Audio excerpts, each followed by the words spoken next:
기 8장 2절 말씀 보겠습니다.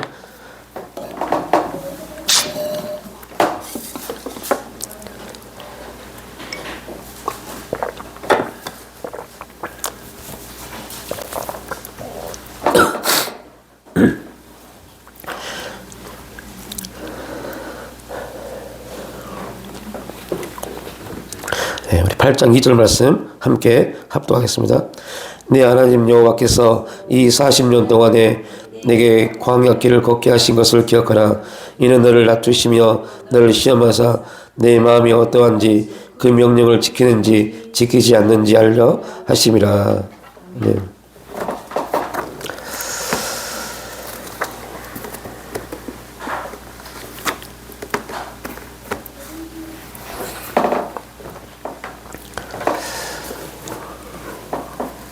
하나님 우리에게 기억할 수 있는 그런 은혜를 주신 것이 축복이고 또한 기억할 수 있다는 것이 불행이다라는 말이 있습니다.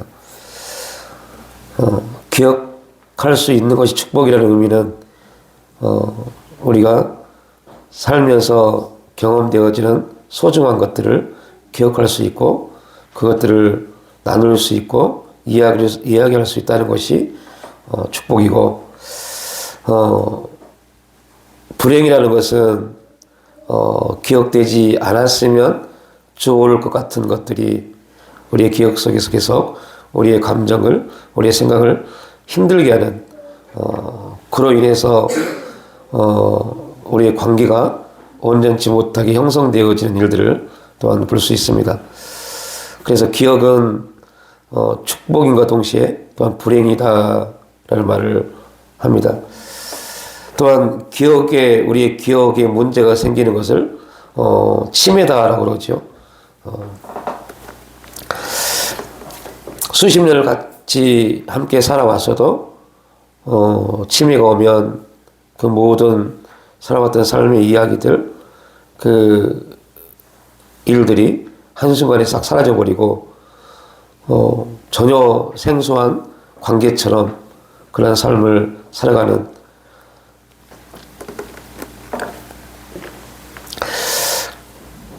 우리가 의학적 병 치매를 걸린 것도 참 무섭지만 영적인 치매를 걸리면 더 무섭습니다. 영적인 치매를 걸리면 하나님을 잊어버리고 하나님이 나를 이 자리에 오게 하신 이유를 잊어버리고 그냥 내 생각에 좋은 것대로 행동하는 그러한 문제에 빠져버립니다. 그것이 옳은 것처럼 그렇게 살아가죠.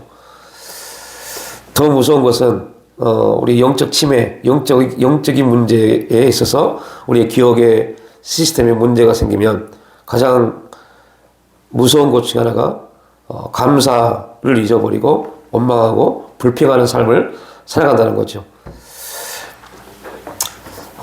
성경이 말하고 있는 감사는 우리에게 하나님이 행하신 일들을 기억하면서 그 일들을 기억하면서 하나님께 감사하라라고 말씀합니다. 너희들에게 그런 환경 가운데에서도 역사했던 하나님이 앞으로 너희들 삶 가운데 역사하지 아니하겠느냐. 그러므로 과거를 우리에게 행하신 일들을 생각하면서 감사할 수 있는 사람들은 앞으로 행하실 일들을 바라보며 감사할 수 있는 그러한 신앙을 갖는다라고 말합니다. 그래서 율법에서 이스라엘 백성들에게 있어서 감사의 조건은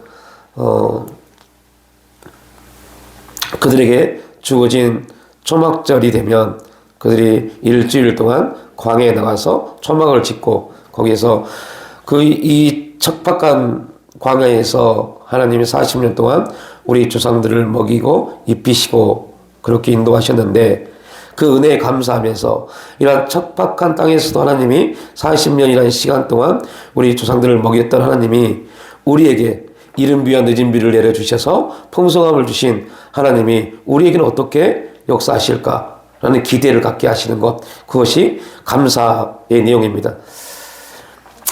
그래서 신앙인은 은혜 받은 사람들의 특징 중에 하나는 감사나 용서, 이러한 용납, 하나님 은혜를 잘 관리한다라고 말합니다.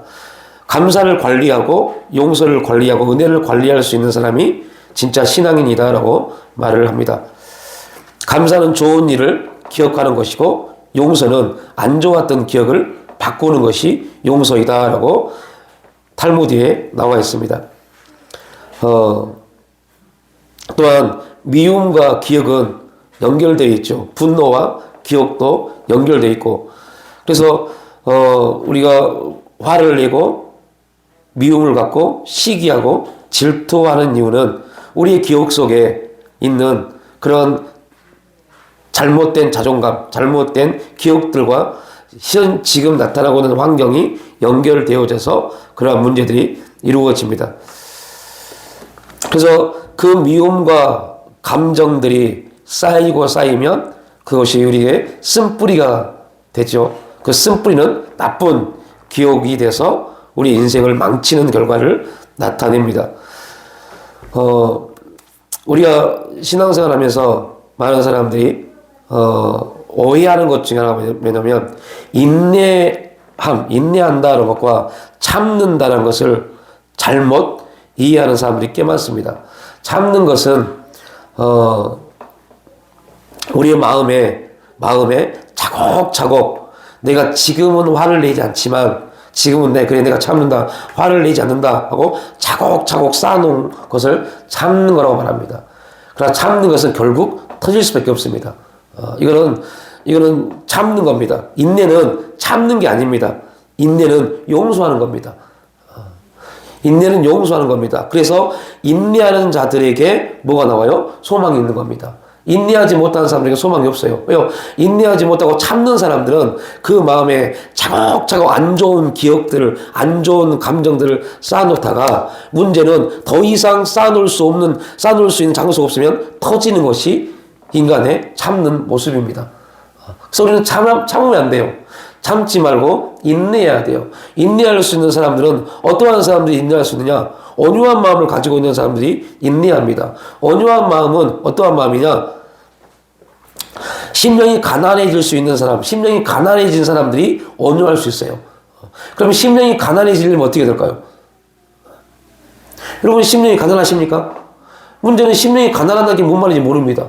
심령이 가난한 자는 복이 있나니 천국이 저희 것입니다 라고 말하는데 천국을 소유하고 싶은데 문제는 심령이 가난한 게 뭔지 모르기 때문에 그 가난한 마음이 뭔지 모르기 때문에 그냥 우리는 문자적으로 주님 심령이 가난한 자는 복이 있다고 하고 그 복은 천국을 소유한다고 하는데 심령이 가난하기를 원합니다라고 기도를 하는데 결국 심령이 가난한 것이 뭔지 모릅니다. 그러니까 8복, 8가지 복을 하나님이 우리에게 주시고자 원하시는데 그 8가지 복이 우리 가운데 임하기 위해서는 먼저 심령이 가난해져야 되는데 심령이 가난해지는 법을 몰라요. 심령이 가난해지는 게 뭔지도 모르고 어떠한 것이 심령이 가난한 건지도 모르고 그러니 결국 심령이 가난한 자를 통해서 온유한 자가 되어지고 온유한 자에게 하나님이 주시는 복이 뭐예요? 땅을 기업으로 주십니다.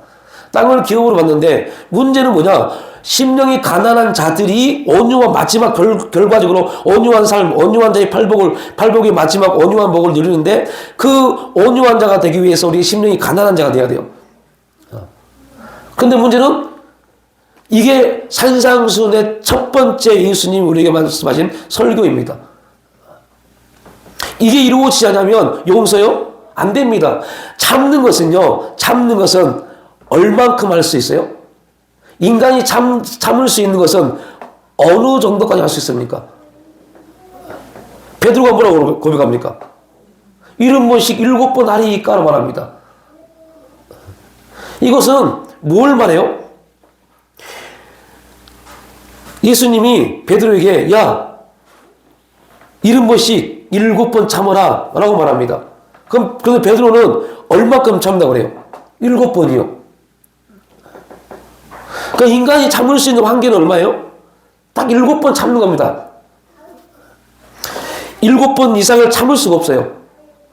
근데 예수님은 그것도 말합니다. 아니야. 70번씩 7번을 더 참아야 돼. 여러분 70번씩 7번이라는 말은 어떻게 우리가 뭘 말할까요?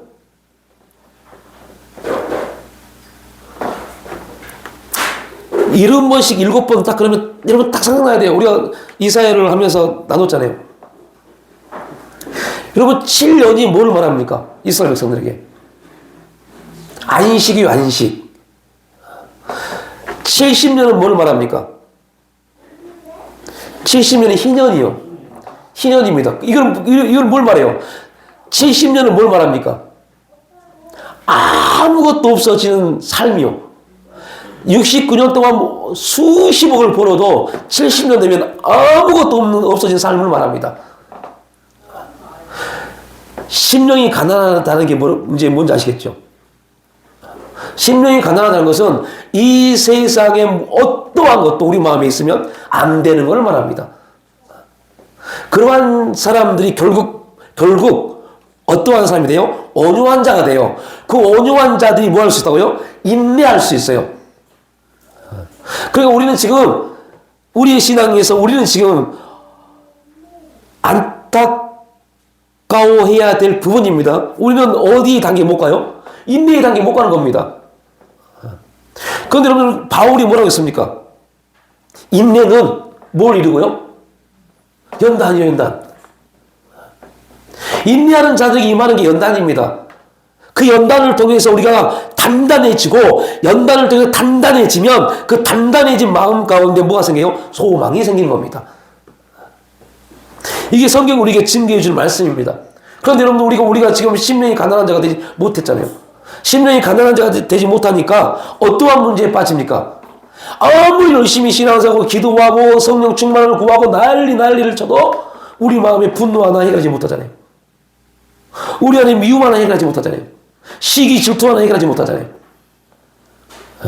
그러니 여러분 이거는 심각한 겁니다. 지금 이 부분이 해결되지 않으니 우리 안에 뭐만 가득 쌓여야 돼요? 안 좋은 거예요. 쓴뿌리요. 나쁜 기억들을 계속 사는 겁니다. 그러니까 누군가 내 마음의 감정에 안 좋은 소리 단어를 딱 뱉으면 즉각 뭐 나옵니까? 화가 나잖아요. 분이 나잖아요. 나를 무시해? 이렇게 나오잖아요. 왜 그런지 아세요? 저와 여러분이 우리 안에 심령이 가난해져서 결국은 온유한 마음을 품어야 됨에도 불구하고 심령이 가난한 상태에 들어가지도 못한 상태에서 은혜적 사건만 계속 경험하다 보니 이제는 부어주신 하나님의 은혜는 있고 경험되어진 것은 있고 나름대로 1년, 10년, 20년 지나오면서 신앙이 뭔지는 알겠고 그런데 실제 그것이 우리를 지배하지 못해요. 우리에게 큰 영향력을 나타내지 못했어요. 그러다 보니 인내는커녕 우리 안에 안 좋은 쓴뿌리 그러한 기억들만 가득 차 있는 겁니다. 그래서 감사를 할 때 감사하지 못하고 하나님 앞에 영광을 돌려야 할 시간에 영광 돌리지 못하는 그런 문제에 우리가 빠져버린 겁니다.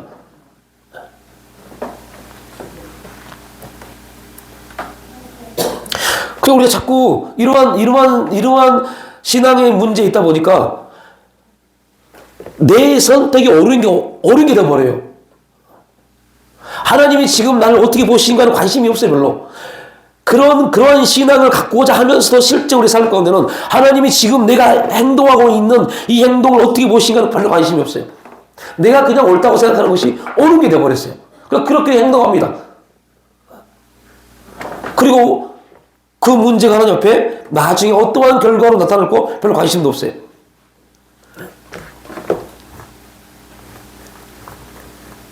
이게 우리 마음 가운데 있는 쓴뿌리입니다. 쓴뿌리. 그러니까 사람들이 쓴뿌리라는 것을요 되게 잘못 생각하고 있어요. 뭐 상처, 안 좋은 뭐 아픔들, 슬픔들, 뭐 막 누구한테 막 조롱받고 뭐 그러한 것들, 부정적인 것들만 쓴뿌리라고 생각하는데요. 아닙니다. 좋은 것도 쓴뿌리입니다. 뭐냐면요, 그 좋은 것 때문에 좋은 기억들, 좋은 감정들, 좋은 삶의 경험들, 그런 것들로 인해서 하나님을 만나지 못하게 하는 것들이면요. 하나님을 만나지 못하게 하는 모든 것들은 다 쓴뿌리입니다. 그 부분들이 빨리 뭐 해야 돼요? 없어져야 돼요. 우리 마음에 사라져야 돼요. 우리 마음에 그 부분이 사라져야 돼요. 그래야만이 우리 가운데 심령이 가난한 자는 복이 있나니 천국이 이루어지는 겁니다. 우리 가운데 전국이 이루어져야 돼요. 우리 가운데 전국이 이루어지지 않으면 우리는 애통해 할 수 없어요. 지금 저와 여러분이 기도할 때, 여러분 기도하실 때 애통해 하면서 기도해야 되는데 우리의 애통함은 뭡니까? 또 어떠한 겁니까? 전국이 이루어지길 위한 애통함은 아니잖아요. 이 문제 좀 해결해 주세요. 이 문제 좀 해결해 주세요. 이 문제 좀 해결해 주세요. 이 아픔 좀 해결해 주세요. 내 남편, 내 아내. 우리는 거룩하다 그럽니다. 우리 교회에서 기도합니다. 여러분들, 이 애통함은 하나님이 우리에게 요구하신 애통함이 아닙니다.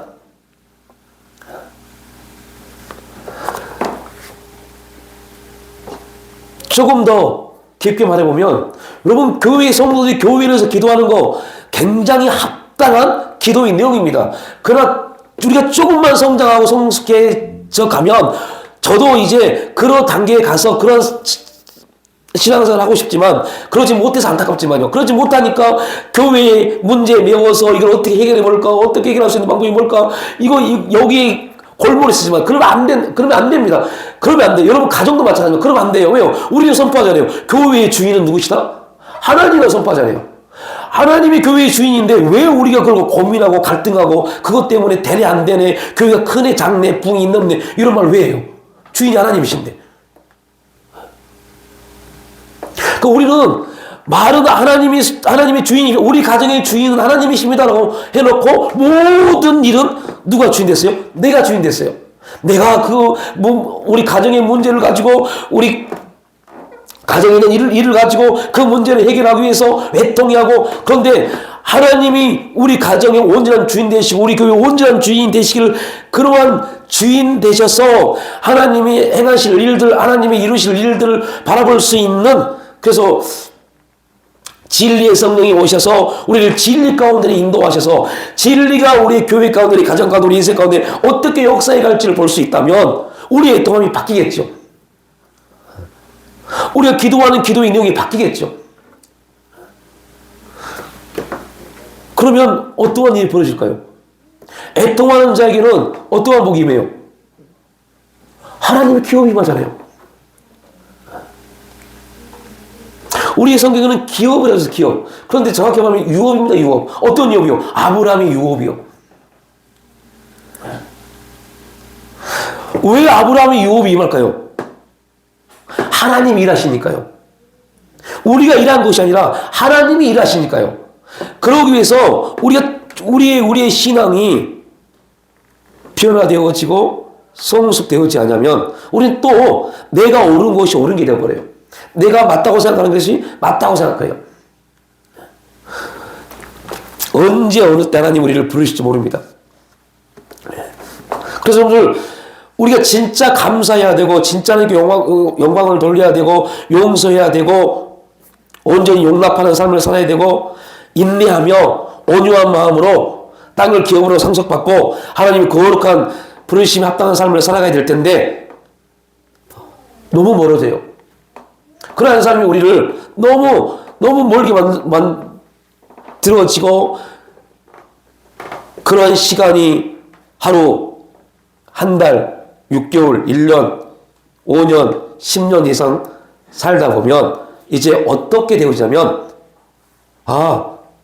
그냥 기도는 하되 내 열심과 노력으로 살아가야지가 되어버립니다.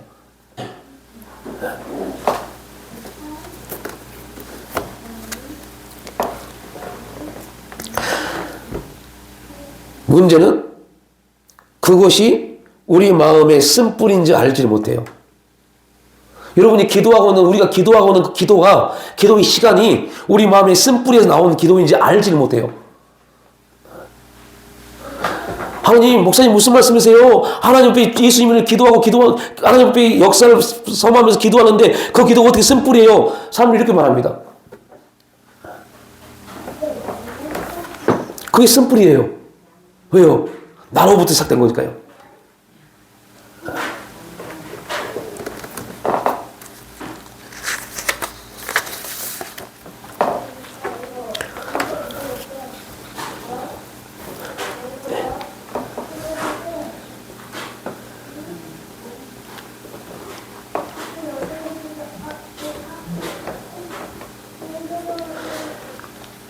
우리 안에 그러한 안 좋은 쓴뿌리들, 그러한 부분들이 우리 마음을 지배하고 있고 우리 마음을 짓누르고 있음에도 불구하고 그것들을 처리하려고 하지 않고 오히려 그러한 것들이 자기 자신의 삶이라고 착각을 하면서 우리는 또한 살아가는 경우도 굉장히 많이 있습니다. 그러다 보니까 우리는 이렇게 말합니다.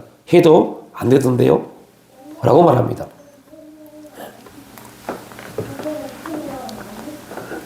그 심령이 가난한 자는 있다. 그럼 그것은 희명과 같이 다 없어지는 거잖아요. 네, 그런 마음이 돼야죠. 이 세상의 모든 것들에 대한 마음이 사라지고 하나님으로 채워지는 마음이 돼야 되는데, 우리는 이제 그러한 질문에 들어가면 우리는 이렇게 말합니다. 그렇게 어떻게 삽니까? 라고 말합니다. 그렇게 어떻게 삽니까? 그런데 하나님은 그렇게 살아가도록 우리를 부르셨습니다. 그러니까 이렇게 말하고 있는 저 자신도 그런 마음이 되지 못하고 그런 삶을 살지 못하기 때문에 고통스럽고 애통해하면서 설교를 하고 있는 이 자체도 모순적인 부분이 보여져서 참 가슴 아픕니다. 그러니까 우리가 지금 우리에게 주어지는 환경 속에서 이 환경이나 여러 가지 상황들이나 여러 가지 일들, 이러한 것들이 우리의 고민거리가 되면 안 되는데, 우리의 고민거리가 되는 이유는 우리의 마음이 하나님으로 채워지지 않아서 그래요. 심령이 가난하지 못하다 보니 우리의 고민이 되어버리고 우리의 문제가 되어버린 거죠. 우리는 청지기입니다. 청지기는 고민할 게 아무것도 없어야 돼요. 청지기는 어떠한 것에 대해서도 자신들이 뭔가를 계획을 짜고 해야 될 필요가 없어야 돼요. 왜요? 청지기는 주인이 시키는 대로 하기만 하면 되기 때문에요. 그런데 우리는 청지기이면서도 불구하고 주인이 뭐라고 말씀하시는지에 대해서 별로 관심이 없습니다. 그래서 관심이 없다는 것은 저와 여러분이 하나님의 뜻이 무엇인지에 대해서 관심이 없다는 소리가 아닙니다. 다시 말하면 하나님의 뜻이 우리 삶 가운데 이루어지길 원하고 바라고 기도함에도 불구하고 그 하나님께 집중하지 못하고 오히려 우리 생각은 어디에 더 빠르게 반응한다고요? 세상에 더 빠르게 반응을 합니다. 그러다 보니 하나님이 우리를 통해서 역사하실 때 환경을 조성하기 이전에 먼저 우리 마음 가운데 먼저 뭐를 주신다고요? 평강을 주시기 원합니다. 그런데 하나님이 우리 마음에 평강을 주시기 위해서는 하나님이 어떠한 작업을 하십니까? 우리 마음의 평강이 일어나기 위해서 우리 마음 밭에 있는 갖가지 하나님이 보기 싫어하신 것들을 뽑아내는 작업을 하십니다. 그런데 우리는 급합니다. 하나님이 뽑아내는 작업을 하고 있는 그때 우리의 생각은 이미 세상과 타협하기 시작하고 있습니다. 벌써부터. 우리의 생각이 하나님을 품어야 되는데 하나님을 품을 그런 훈련이 되어 있지 못하다 보니까 하나님이 우리 마음에 있는 갖가지 가라지들을 뽑고 있는 환경과 상황과 대인관계 여러 가지 문제들을 통해서 뽑고 있는데 우리는 그 환경과 여러 가지 문제들, 대인관계 여러 가지 환경들을 우리의 생각을 통해서 하나님이 아닌 그쪽으로 우리 생각이 빨려 들어가 버린 거죠. 네. 그죠? 그런데 문제는 이게 뭐냐면 이러한 것이 훈련이 되지 않으면 또 안 됩니다. 네. 훈련이 안 되면 결국 계속 또 우리가 그동안 살아왔던 삶의 시간들, 삶의 방향들이 그것이 옳은 것처럼 돼버렸어요. 옳은 것처럼. 그러니까 우리가 여러분 오늘 지금 이 자리에 왜 오셨습니까? 예배 드리러요. 그래서 예배 드립니다. 근데 지금 예배 드리는 지금 이 모습이 우리는 예배를 드리고 있기 때문에 하나님 앞에 영광이겠지, 하나님 기쁨 받으겠지 라고 우리는 뭐 할 수 있어요? 착각할 수 있어요. 그런데 우리는 돌이켜봐야 돼요. 지금 이 시간 하나님 나를 어떻게 보고 계시는지를. 그러니까 이런 것 하나하나가 우리를 변화시켜 가는데 굉장히 중요한 원리임에도 불구하고 우리는 그런 것까지 가면 이렇게 생각하더라고요. 어떤 분이 저한테 그런 질문을 하셨어요. 그렇게까지 어떻게 삽니까? 라고 말해요. 세상은 급변해 가고 있고 삶은 정말로 하룻밤 자고 나면 세상은 변하고 있는데 그렇게 느리게 가서 어떻게 삽니까? 라고 말하더라고요. 그런데 그렇게 사는 게 맞다는 거죠. 그렇게 살아가야 된다는 거죠. 세상이 얼마나 빨리 가든 어떻게 바뀌가든 우리는 그 관심 밖에 있어야 되는데 그렇게 살다가는 우리가 계속 뒤처진다고 생각이 들기 때문에 그렇게 하지 못하는 겁니다. 저는 기독교 역사를 공부했습니다. 역사신학을 공부했어요. 그 역사신학을 공부할 때 제일 첫 과목이 로마 시대의 기독교인이라는 과목입니다. 여러분, 로마 시대, 로마가 얼마나 발달되어진 나라입니까? 로마가 얼마나 강대하고 강하고 위대하고 엄청난 경제 발전, 정치 발전, 사회 발전이 되어진 나라입니까? 그런데 기독교인들은 어떻게 살아요? 땅 속에서요. 땅 속에서 그 문화와 그 어떠한 것과도 담을 쌓고 살아갑니다. 그때 이들은 어떻게 생각했을까요? 그 사람들이 스스로 들어간 거를 박해를 받아서 들어간 거 아니에요? 하나님이 그렇게 하신 거죠.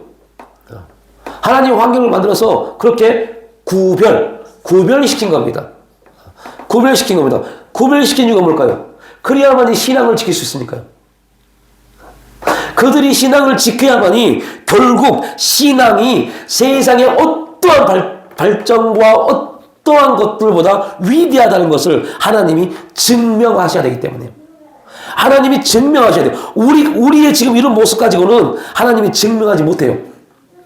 그러면 또 이런 질문을 하겠죠. 목사님 무슨 말씀이세요? 그러면 저 뭐 엄청난 간증을 가지고 있고 그런 분들은 어떻게 증명할 수 있습니까? 라고 말할 수 있을 겁니다.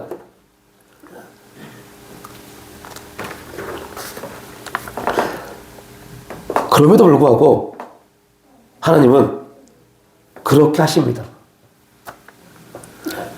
구별되게요. 그리스도인 성도는 구별된 자입니다. 어디에 대해서요? 세상에 대해서요. 세상에 대해서 구별된 자입니다. 그래서 우리가 나는 그리스도인입니다 라고 말할 때는 나 교회 다녀요 이게 아닙니다. 나는 당신들과 세상과 구별된 자입니다를 고백하는 겁니다. 세상과 구별됐기 때문에 세상의 질서가 우리의 삶 가운데 영향을 주면 될까 안 될까요? 안 되는 겁니다. 그러면 여러분 돌이켜보면 그런 삶을 어떻게 살겠어요? 지금 이 시대에. 그런 삶 못 삽니다. 살지도 못합니다. 그런데 하나님은 우리에게 그런 삶을 요구합니다.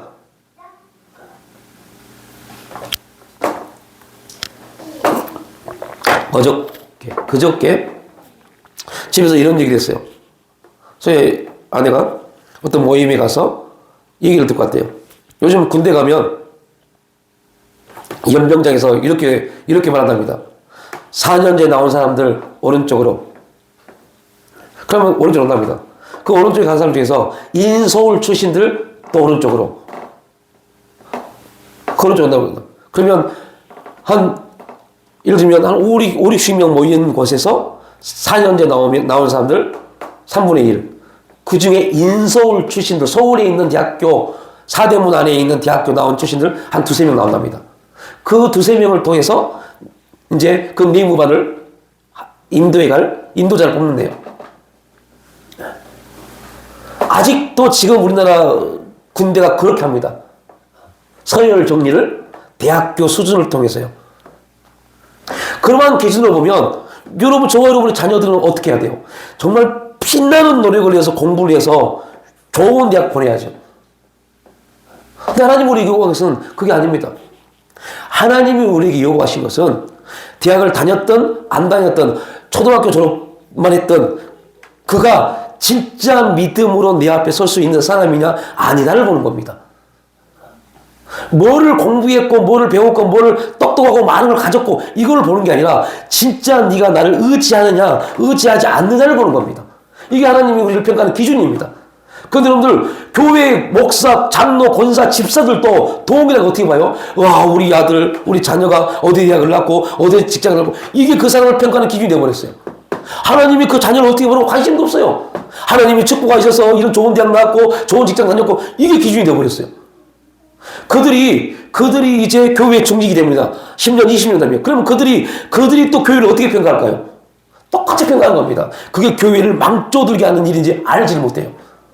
그것을 하나님의 축복이라 착각을 해요.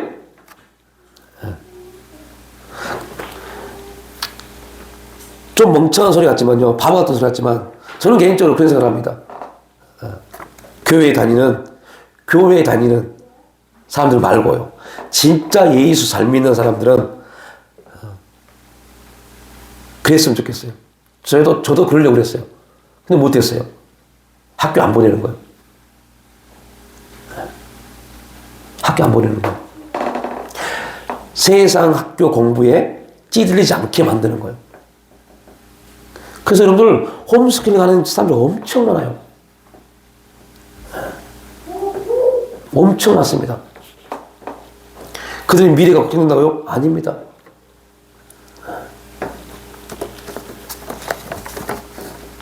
저 충청도의 어느 대안학교 가면요. 여러분, 시험을 보는데 한 과목 시험을요 4시간 봐요. 4시간. 시험지를 주고 야 너희들이 풀 수 있을 때까지 한 사람이 마지막 풀 때까지 어느 누구도 탓하지 않습니다. 그렇게 훈련을 시켜요. 그 시험을 통해서 그가 그 시험을 다 풀든 못 풀든 이게 중요한 게 아닙니다. 그가 마지막 시험 문제까지 자기의 볼펜으로 글자 하나를 쓸 때까지 기다려준 겁니다. 그리고 시험이 끝나면 선생님이 와서 이렇게 말합니다. 하나님이 이렇게 너를 기다려 주시오라고요. 하나님이 너를 이렇게 기다려 주시오. 아이들은 생각이 사고가 바뀌어버립니다. 아, 경쟁하는 세계가 아니구나. 경쟁하는 삶을 살면 안 되구나. 바뀌어버립니다. 그 아이들이 엄청난 리더가 돼요. 그 대안학교입니다. 수능 시험 보면요. 전국 상위 10등 안에 몇 명이 들어가요. 왜요? 사고가 바뀌어버리면요. 지혜가 열려버립니다. 기다림이라는 시간들. 그래서 시험이 안 끝났기 때문에 다른 아이들은 그 바운드리 안에서만 있지 밖을 못 나가요. 그런데 그 아이들이 그 한 아이의 시험이 끝날 때까지 4시간 동안 기다립니다. 이들은 뭡니까? 얼마나 짜증나겠어요. 근데 뭐 하는 거예요? 훈련하는 겁니다. 함께 살아가는 삶이라는 것을 훈련받는 겁니다. 이게 기독교입니다. 이게 기독교입니다. 이게 초대교회 로마에서 기독교인의 살던 삶입니다. 그리고 그 기독교인들은 꿈이 있었어요. 어떤 꿈이요? 그들이 막연하게 꾸는 꿈이 아니라 말씀을 통해서 그들에게 주어진 위대한 비전이 로마 기독교인들에게 있었습니다. 그 비전은 뭐냐? 우리가 신앙의 순결성을 지키면 이 신앙의 순결성이 세상을 이긴다는 거예요. 결국 이겼잖아요. 로마가 바뀌어버리잖아요. 세상은 타락합니다. 여러분, 겉사람이 후패한다는 말은요, 우리가 늙어서 얼굴이 쭈글쭈글해지고 늙어서 힘이 없고 이 말이 아닙니다. 우리의 겉사람은 후패하고 우리의 속사람은 날로 새롭다는 말은 바울이 말한 말은 우리의 겉사람이 후패하다는 말은 무슨 말이에요? 세상의 기준이 사라짐을 말합니다. 속사람은 우리 속이 날로 새로워져서 속이 새로워져서 세상을 바라봤던 사람이 점점 누구를 더 깊게 바라보는 사람이요? 하나님을 바라보는 사람이요. 이걸 의미합니다. 오늘 우리 삶이 그런 삶으로 이루어져요. 그래야만이 우리의 삶이 온전히 하나님 앞에 뭐가 돼요? 감사가 되는 겁니다. 안 그러면 우리는 여러분을 죄송한 말이지만 교회 목사도 마찬가지고 교회 장로님, 권사님들 뭐 수십 년 예수 믿어도요. 욕하고 싸우고 난리라니까요. 한때 1990년, 2000년대 이 나라를 이 나라 한국교회 리더라고 했던 갈보리 교회 보십시오. 갈보리 교회. 목사가 성도를 엎어치고 넘기고 그런 말도 안 짓거리 같이 벌어졌잖아요. 여러분 왜 그런지 아세요? 심령이 가난하지 못했어요. 온유한 자가 되지 못하니까요. 마음에 안 들면, 기분 나쁘면 내 감정이 행하는 것이 오는 겁니다. 내 감정이 지금 미치겠는데, 내 감정이 폭발하는데, 내가 분노가 나는데 누구 눈치 볼 게 뭐가 있어요? 그렇게 하는 거죠. 세상은 그렇게 가르칩니다. 세상은 그렇게 가르쳐요. 인문학 모두 다 그렇게 가르쳐요. 네 감정이 중요하지 다른 게 중요하잖아. 이렇게 가르칩니다. 천만의 말씀입니다. 왜 그 학교에서 4시간 동안 한 아이 때문에 4시간 동안 아이들이 그 자리에 있게 만들까요? 얼마나 큰 손해입니까? 4시간 동안 다른 걸 하면 얼마나 큰 좋은 많은 일들을 할 수 있겠어요. 그 4시간 동안 아무것도 하지 않고 이 아이가 시험이 끝날 때까지 기다리게 합니다. 선생님도 아무것도 하지 않고 그냥 그 아이가 시험 볼 수 있다니 그냥 앉아 있습니다. 뭘 심어주려고요? 신앙이요. 하나님의 기다리심이요. 그런 훈련이 되어져야만이 우리는 뭐 할 수 있어요? 감사할 수 있어요. 아, 그 아이는 4시간 그렇게 할 때 얼마나 스트레스겠어요. 그런데 그 아이에게 야 빨리 해가 아니라 하나님이 이렇게 기다리셔 라고 했을 때 그 아이의 사고가 어떻게 바뀌겠어요? 우리는 그러한 신앙의 자세에 올라가야 돼요.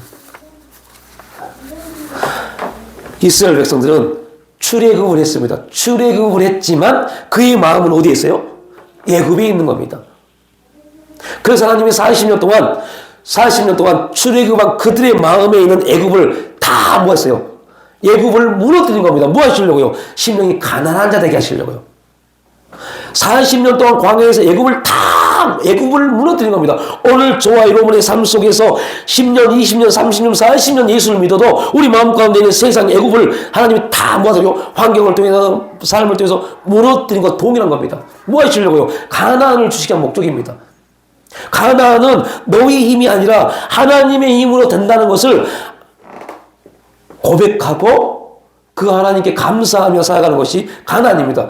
그런데 여러분 우리가 가나안에 들어가서 아직도 우리가 내가 원하는 대로 내 기분이 내키는 대로 내 감정이 움직이는 대로 환경이 그러하니까 환경대로 행한다면 하나님은 그 가나안 땅에서 뭐 하시겠어요? 아무것도 못 하시죠.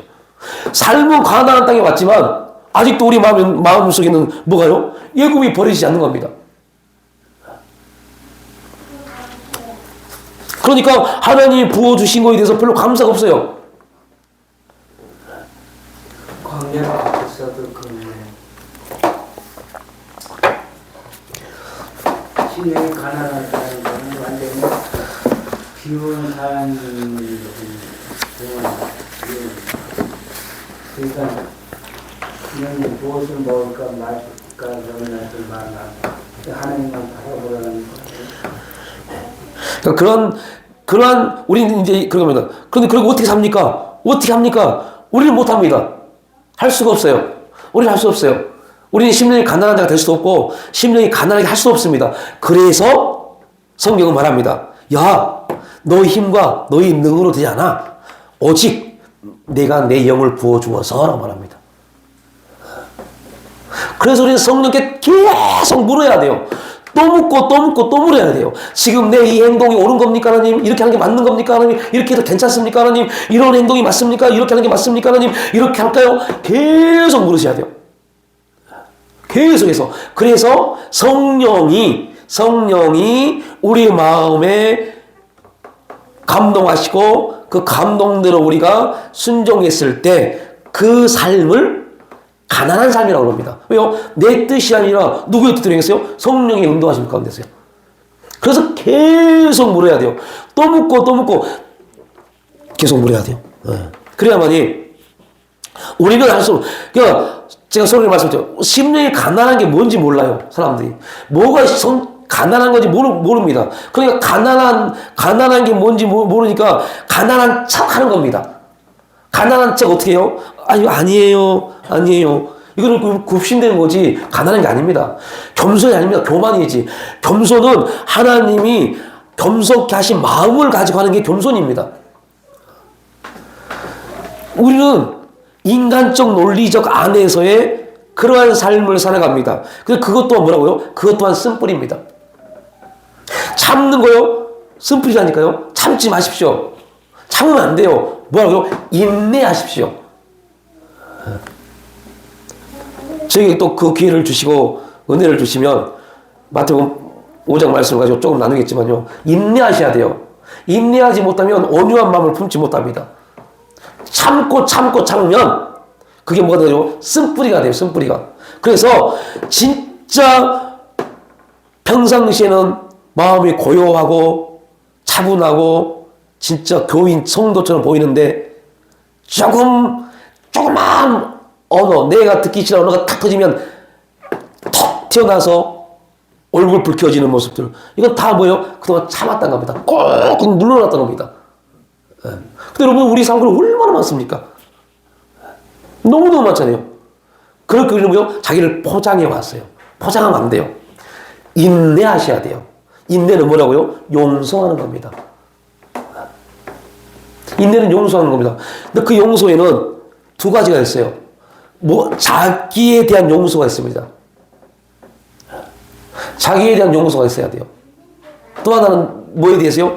그에 대한 용서가 있어야 돼요. 자기에 대한 용서는 어떻게 이루어질까요?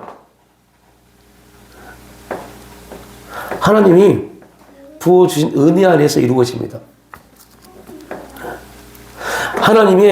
그래서 여러분들 구원의 기쁨을 잃어버리면 안 돼요. 구원받은 구원의 감격을 잃어버리면 안 돼요. 그 구원의 감격이라는 것이 뭐 20년에서 30년 내가 구원받았던 체험 이 말이 아니라 우리 안에 천국이 이루어졌다는 확신이요. 그 기쁨이 있어야 돼요. 그 기쁨. 그리고 그걸 구원의 기쁨이라고 그래요. 그 기쁨을 잃어버리면 안 돼요. 그리고 자꾸 우리는 구원의 기쁨 그러니까 막 구원받았던 체험이나 어떤 간증 거기에 매몰되니까 그 기쁨이 뭔지를 몰라요.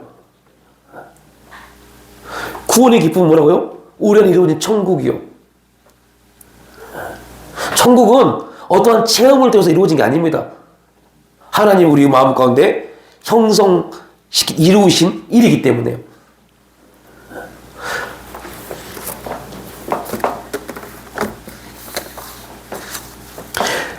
이 원리를 몰랐던 이스라엘 백성들은 그들에게 율법을 주어서 내가 너희 하나님 되고 너희는 내 백성이 되리라. 이게 엄청난 축복의 말씀입니다. 나는 너희 하나님이 되고 너희는 내 백성이 되리라. 이게 구약의 온전한 한 문장의 핵심 주제입니다. 구약 39권의 전체 중심은 나는 너희 하나님이 되고 너는 내 백성이 되리라입니다. 그렇게 은혜를 주었음에도 불구하고 그들 마음에 하나님을 품지 못했기 때문에 그 말을 믿지를 못했습니다. 그 선민 사상은 있었죠. 선민 사상은 다르죠. 하나님의 백성이다. 그런 거는 가지고 그러니까 이스라엘 백성들이 갖는 선민 사상은 하나님이 우리만 특별하게 택하셨다는 선민 사상입니다. 우리만 특별하게 택하셨다는 선민 사상입니다. 그 하나님이 우리를 택하셨다는 은혜가 그들을 지배한 게 아니라 그냥 이 땅을 팔레스타인에 있는 이스라엘의 이 땅을 하나님이 우리에게 주셨다. 우리를 그러한 택한 사상을 갖고 있는 겁니다. 성경이 말하고 있는 택함이라는 것은 그들이 말하는 선민과 전혀 다르죠. 그러니까 우리가 그런 하나님이 말씀하시고자 하는 의미적 영적인 내용 안에서 하나님의 뜻을 분별하고 발견하지 못하면 우리도 동일합니다. 우리도 그리스도인, 나는 예수 믿는다. 나는 예수 믿고 구원받았다. 뭐 언젠가는 하나님이 나를 부르신 날 천국 가겠지. 이렇게 우리 인생이 끝나면 안 되잖아요. 부르심에는 목적이 있고 우리도 찬양할 때도 고백했지만 그 부르심에는 1.1은 5점도 없고 그 부르심에는 신실하시고 실수가 없으십니다. 왜 그럴까요? 그 부르심에는 분명한 목적이 있기 때문에. 그냥 천국 가려고 부른 게 아닙니다. 목적이 있어서 부르신 겁니다. 그럼 그 목적이 뭔지에 대해서 우리가 하나님 앞에 기도하고 하나님의 깨달음을 통해서 그 목적에 합당한 삶을 살아가야죠. 그것이 택한 민족에게 나타난 하나님의 섭리입니다. 근데 우리가 그렇게 살려면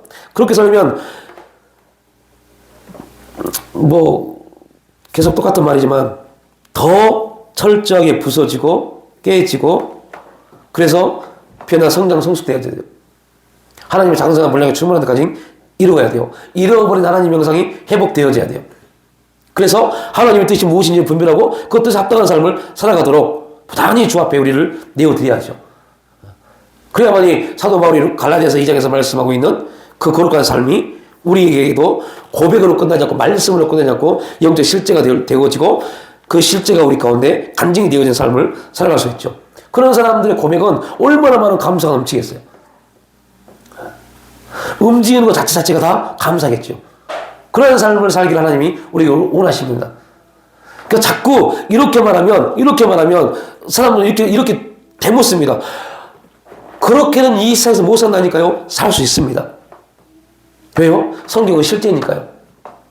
성경이 어떤 소설처럼 추상적이고 그러한 어떤 소설 같은 이야기라면 그럼 그렇게 못 삽니다. 근데 성경은 실제입니다. 이 성경은 살아있고 운동력이 있어 어떠한 이 세상에 좋은 책들, 뭐 감동 있는 책들, 지혜서보다 더 확실하게 역사하는 책입니다. 말씀입니다. 그래서 성경은 우리의 삶을 그렇게 살도록 우리를 인도해 가십니다. 그러니까 육신에 있는 나와 거듭난 나가 말씀을 통해서 계속 갈등을 하는 겁니다. 이 갈등을 할 때, 갈등이 있을 때 우리가 나타나는 게 뭐라고요? 혼란입니다. 혼돈입니다. 공허함입니다. 신앙생활 하면서 반드시 기도해도 말씀을 봐도 교회를 열심히 나와도 계속 갈등과 혼란이 있어야 돼요. 왜요? 기도하는 사람에게 혼란이 있는 것은 좋은 징조입니다. 말씀을 봄에도 불구하고 혼란이 있고 공허함이 있는 거 좋은 징조입니다. 문제는 기도하지 않고 말씀을 안 보니까 그 안에 무릎 꿇지 않으니까 혼란이 없는 겁니다. 공허함이 안 오는 겁니다. 공허함과 혼란이 와야 돼요. 공허함과 혼란이 와야만이 뭐가 이루어져요? 말씀이 딱 펴지는 겁니다. 그때 창세기 1장이 펴진 겁니다. 창세기 1장이 펴져야 돼요. 창세기 1장이 펴져야만이 말씀이 전개가 되죠. 공허하고 혼란하고 혼돈한 우리의 세계가 딱 들어와야 돼요. 그래야만이 누가 운행하세요? 성령님이 운행하십니다. 그래서 너의 삶이 네 삶이 아니라 너의 삶은 하나님이 주인 되는 삶임을 성령께서 깨닫게 하십니다. 성령께서 내 삶은 하나님이 주인 된 삶이라는 것을 깨닫게 하셔서 그 깨달음을 통해서 진리 가운데 인도에 가야만이 진짜 우리의 삶이 하나님이 주인 되심을 선포할 수 있습니다. 그런 삶이 돼야죠. 그래서 그러한 삶이 되기 위해서 계속 우리는 언어라는 그 말이라는 단어를 가지고 선포하는 겁니다. 나사렛 예수 이름을 명하니 내 삶의 주인은 내가 아니라 하나님이시다를 선포하는 겁니다. 그 선포는 이루어짐을 선포한 게 아니라 이루어질 것을 기대하며 선포하는 겁니다. 계속 선포해서 그 이루어질 일이 내 생각을 지배해야 돼요. 내 삶의 주인 내가 아니라 하나님이심을 지배해야 돼요. 그래야만 성령께서 그 생각을 통해서 역사하기 시작합니다. 그래서 선포하는 겁니다. 우리가 선포기도하는 그 선포 기도문이 능력이 있는 게 아니라 계속 선포해서 그 단어, 내가 쓰는 단어가 내 생각을 지배하도록요. 그래서 성령이 감동하실 때 그 생각이 그 성령에 반응하도록요. 여러분, 이러한 삶의 경험들이 결국은 우리에게 하나님 앞에 내 모습이 점검되어지고 하나님이 우리를 그러한 영적인 존재로 만드셨다는 그러한 나의 세계를 볼 수 있게 합니다.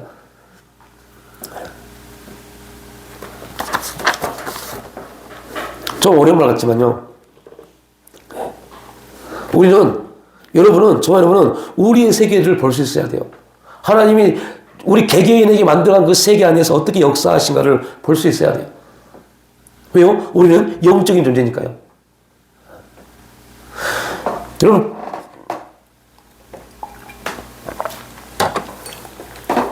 하나 예를 들어 마치겠습니다. 국회의원들 하나하나 한 분 한 분 한 분을 뭐라고 그래요? 국회의원들 한 분 한 분 한 분 한 분을 한 분 한 분이 국회가 아니라 그 한 사람 한 사람이 입법기관입니다. 국회의원 한 사람 한 사람 한 사람을 입법기관이라고 말해요. 그거는 또 다른 말로 국회의원 한 사람 한 사람이 헌법기관입니다. 누가 그걸 부여했어요? 우리나라가요. 우리나라 헌법이 그렇게 국회의원 한 사람 한 사람은 입법기관이면서 헌법기관이라는 것을 우리나라가 헌법에서 그렇게 권한을 준 겁니다. 이 부분이 정치적인 게 아닙니다. 하나님이 우리에게 개개인의 세계라는 세계를 하나님이 주신 겁니다. 그 세계를 우리가 어떻게 펼쳐갈 것인가를 하나님은 우리를 통해서 우리를 보고 계십니다. 그러니까 우리는 다른 사람을 부러워할 필요도 없고 다른 사람에 대해서 자기에 대한 어떠한 상대적 개념에서 볼 필요도 없어요. 왜요? 그도 그의 세계를 살아가고 있고 나도 내 세계를 살아가고 있기 때문에요. 그 세계를 누가 우리에게 주셨다고요? 하나님이요. 국회의원은 개개인이 입법기관이고 헌법기관이기 때문에 그 개개인에게 어떠한 권력이 함부로 하지 못합니다.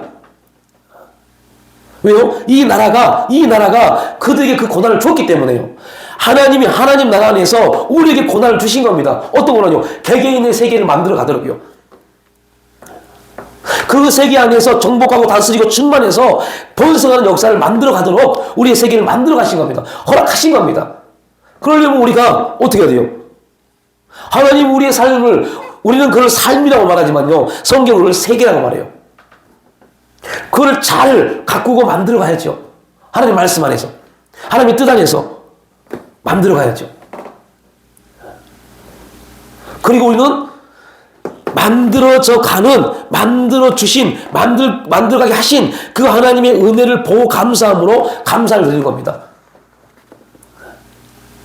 하나님 이렇게 내 인생을, 내 삶을 이렇게 만들어 주셨군요. 하나님, 그러한 환경과 상황 가운데서도 이렇게 만드시고 인도하시고 역사하신 그 하나님이 앞으로도 그러한 수많은 일들과 수많은 역경들과 수많은 어려움이 있을 그때에도 하나님이 이처럼 나에게 역사하실 걸 믿습니다. 이걸 믿음이라고 그래요. 이 부분이 없는 믿음은 반석 위에 세워진 믿음이 아닙니다. 이 믿음이 있는 하나님의 역사와 인도하심과 함께 하셨던 그런 놀라운 은혜에 대한 감사를 가지고 있는 사람들이 앞으로도 그런 환경과 상황과 여러 가지 문제들이 주어졌을 때도 이렇게 하나님이 도움이랑 역사하시겠지라는 믿음이요. 그래서 보이지 않는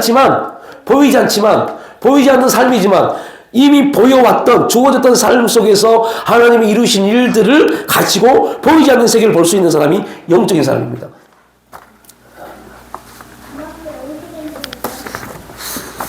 이 진리를 모르니까, 깨닫지 못하니까 수많은 사람들이 엉뚱한 환상이나 보려고 하고 그러는 겁니다. 그런 거 안 봐도 돼요.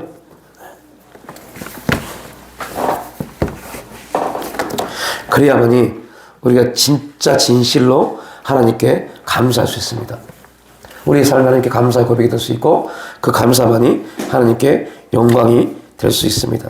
그러한 삶을 살아가도록 하나님이 우리를 부르셨고 그 부르심 안에서 우리를 계속적으로 만들어 가시고 변화시켜서 결국은 하나님이 기뻐하시는 삶 가운데 우리를 인도해 가실 겁니다. 그래서 신명기 말씀에서 너희는 잊지 마라, 기억하라고 말씀한 겁니다. 기억하라. 어떻게 내가 너희를 인도했는지. 그래서 오늘 하나님이 이스라엘 백성들에게 하는 일들 다 보십시오.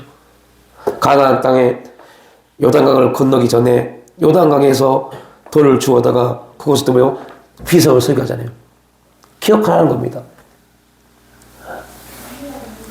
기억하지 못한 사람들은요, 하나님의 은혜를 기억하지 못한 사람들은, 영적 치매에 걸리신 분들은 앞으로도 감사하지 못합니다.